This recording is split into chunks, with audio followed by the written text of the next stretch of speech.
দখলকৃত পৈতৃক জমি ফেরত পাওয়ার সহজ আইনি উপায় জানুন।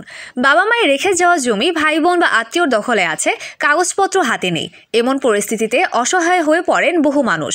কিন্তু মাত্র একটি প্রমাণপত্র ও 3টি আইনি পদক্ষেপ নিলেই দখলদারকে জমি ছেড়ে পালাতে বাধ্য করা সম্ভব। আইন অনুযায়ী বাবা মায়ের মৃত্যুর পর তাদের রেখে যাওয়া অবিভক্ত সম্পত্তিতে প্রতিটি সন্তানই সমান হকদার। কেউ কাউকে বঞ্চিত করতে পারে না।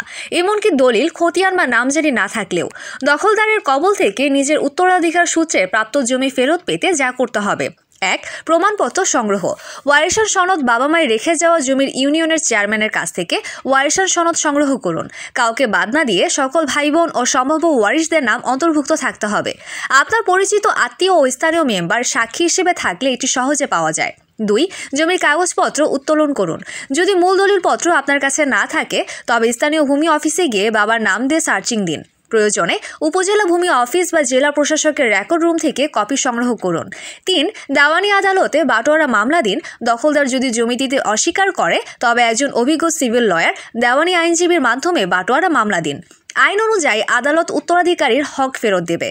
জাল কাগজ তৈরি করলে তা ভূমি অপরাধ প্রতিরোধ ও প্রতিকার আইন 2023 অনুযায়ী দণ্ডনীয় অপরাধ। 4. আদালতের রায় পেলে নামজারি করুন।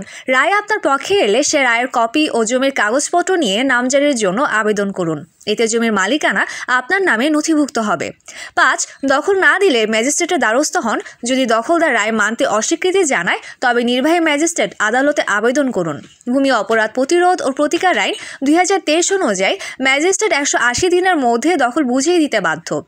একটি ওয়ারিশান সনদ আর 3টি ধাপে আইনি পদক্ষেপ নিলেই আপনি আপনার ন্যায্য সম্পত্তি ফেরত পাবেন।